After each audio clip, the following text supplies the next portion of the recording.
Assalamualaikum warahmatullahi wabarakatuh. Perkenalkan, nama saya Herliana Melandawati dengan NIM 220700058. Di sini saya akan mempresentasikan tugas UAS dari mata kuliah Komunikasi AUD dengan dosen pengampu Ibu Canda Arsi Widarsi MPD dengan judul Dampak Kesibukan Orang Tua Terhadap Kemampuan Komunikasi Anak Usia Dini.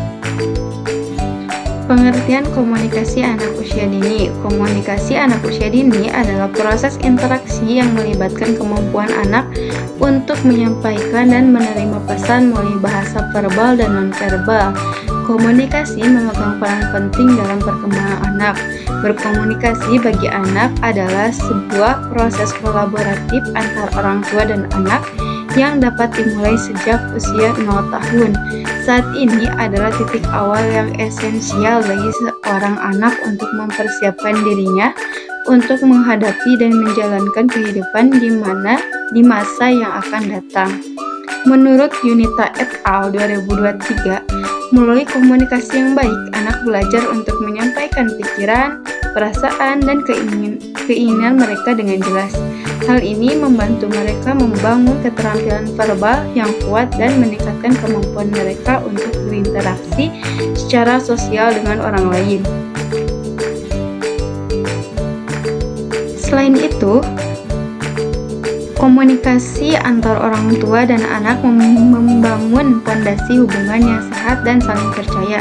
Anak belajar untuk mendengarkan dengan baik dan menghargai pandangan orang lain, sementara orang tua dapat memberikan bimbingan dan dukungan yang diperlukan. Keluarga merupakan pendidik pertama dan utama. Pengasuh keluarga sangat kuat dalam pembentukan kepribadian setiap anak. Orang tua memegang peran penting dalam mendidik bagi putra-putrinya. Keberhasilan orang tua dalam mendidik anak akan sangat bergantung pada kecakapan pengasuhan yang dimilikinya. Namun, permasalahan yang diambil di mana orang tua terlalu sibuk bekerja sehingga tidak dapat berkomunikasi dengan anak. Hal ini akan berdampak pada kemampuan berbicara anak sehingga anak kurang lancar dalam berbicara. Komunikasi adalah dasar dari semua hubungan yang sehat, termasuk antara orang tua dan anak. Dalam situasi keluarga, kemampuan berkomunikasi dengan anak sangatlah penting. Komunikasi yang baik tidak hanya membantu orang tua memahami kebutuhan dan perasaan anak, tetapi juga memperkuat rasa percaya diri, kemandirian, dan keterampilan sosial anak. Melalui komunikasi, orang tua dapat memberikan bimbingan, dukungan emosional, dan pendidikan yang diperlukan untuk tumbuh berkembang anak secara optimal. Problem solving dan solusi.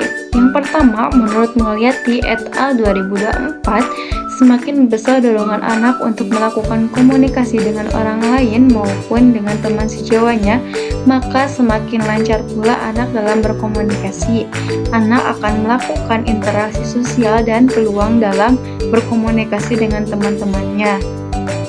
Semakin anak diajak untuk berinteraksi dengan orang lain, semakin lancar komunikasinya. Semakin rajin berinteraksi dan berkomunikasi dengan anak baik di lingkungan keluarga maupun di lingkungan sekitarnya, itu dapat meningkatkan kemampuan berkomunikasi anak usia dini. Semakin memperluas jaringan pertemanan mereka akan lebih lancar berkomunikasi dengan teman seumuran mereka.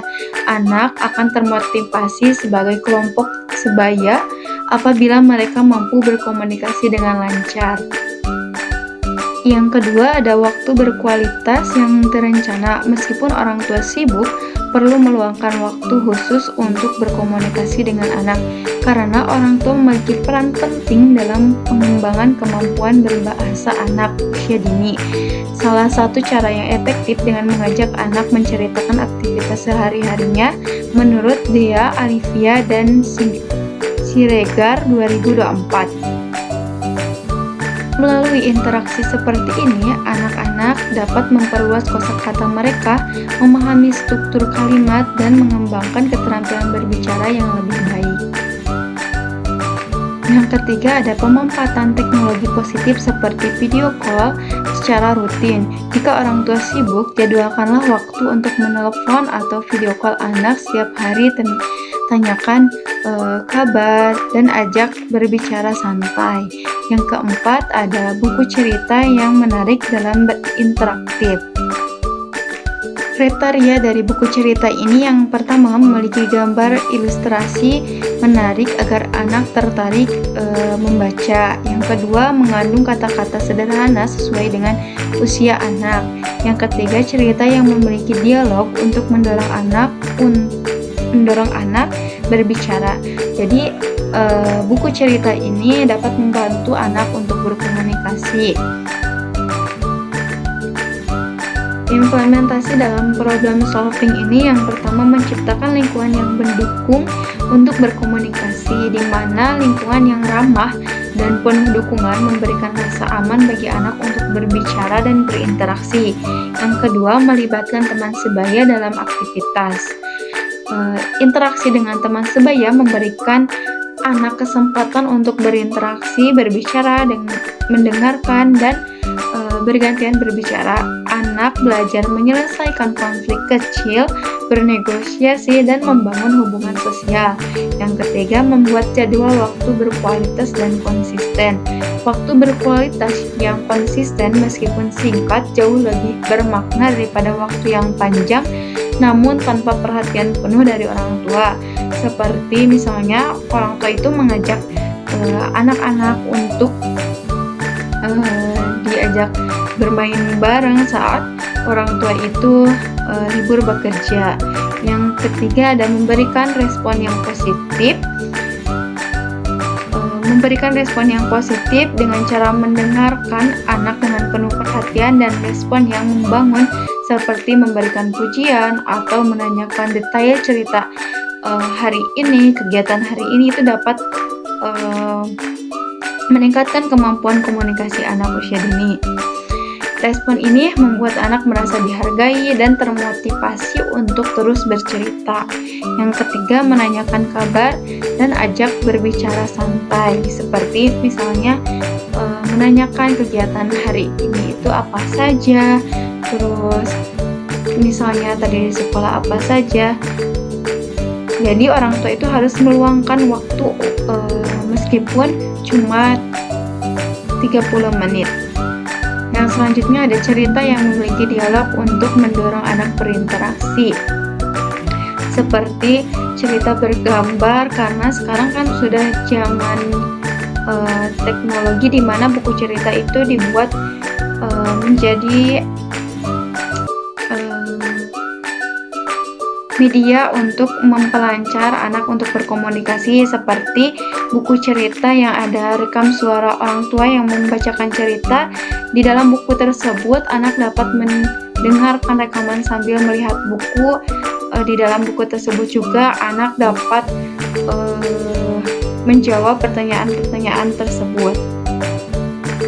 Anak belum mampu berbicara, kosakata anak belum terlalu banyak. Salah satu terapinya adalah speech therapy atau biasa kita sebut speech.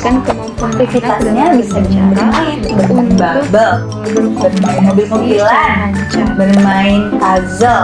Bermain puzzle pun bisa dengan berbagai aktivitas seperti bermain gambar pada puzzle tersebut, seperti puzzle hewan, puzzle buah-buahan, lalu bermain bersama pesta. Aktivitas tersebut bertujuan untuk menambah pemandangan kosakata. Seperti ketika bermain bubble, anak mampu mengucapkan kata mau, kata lagi, ataupun kata sudah. Ketika bermain puzzle, anak mampu menamai gambar pada puzzle tersebut, seperti gambar hewan, buah-buahan, ataupun berkat. Anak juga mampu berinteraksi dan berkomunikasi dengan aktivitas tersebut. Jika terdapat organisasi yang tergerak belum terlalu maksimal, kita bisa latih dengan oral motor aktif dan oral motor ada video sesuai dengan kebutuhan. Jika orang tua sibuk bekerja, ajak anak ke terapi bicara. Ini dapat membantu meningkatkan kemampuan anak dalam Jika terjadi keterlambatan bicara pada anak Anda, silakan konsultasikan kepada klinik wanita. Selanjutnya ada video treatment. Kesimpulan dan saran. Komunikasi merupakan hal penting yang harus diperhatikan agar anak memiliki kesempatan untuk berbicara dan didengarkan. Pengalaman menyaksikan, mendengarkan, dan terlibat pembicaraan dengan anggota keluarga merupakan pengalaman yang sangat berharga karena anak dapat belajar bahwa situasi yang mereka hadapi menjadi faktor yang dipertimbangkan dalam berbicara. Pentingnya komunikasi yang baik antar orang tua dan anak sebagai landasan terpenting untuk tumbuh kembangnya anak. Perhatian lebih memang sangat diperlukan karena dalam usia dini akan terbentuk karakter yang unggul sehingga ketika dewasa akan lebih terarah dan terbentuk jiwa yang tangguh. Melalui komunikasi kita dapat mengembangkan kemampuan dan keterampilan anak, mengetahui perasaan anak, menjalin hubungan dengan anak, dan mempengaruhi anak di masa yang akan datang. Selanjutnya ada saran untuk memperkuat komunikasi dengan anak. Sebaiknya orang tua secara rutin meluangkan banyak waktu untuk berbicara dan bermain dengan anak, menciptakan lingkungan yang nyaman dan terbuka untuk diskusi. Karena orang tua itu memiliki kewajiban untuk memberikan perhatian serta dukungan untuk anak. Referensi yang saya ambil, yang pertama saya mengambil dari jurnal, yang kedua video dari TikTok, yang ketiga desain yang saya ambil ini dan menggunakan aplikasi Canva. Sekian presentasi dari saya, mohon maaf bila ada kesalahan. Wassalamualaikum warahmatullahi wabarakatuh.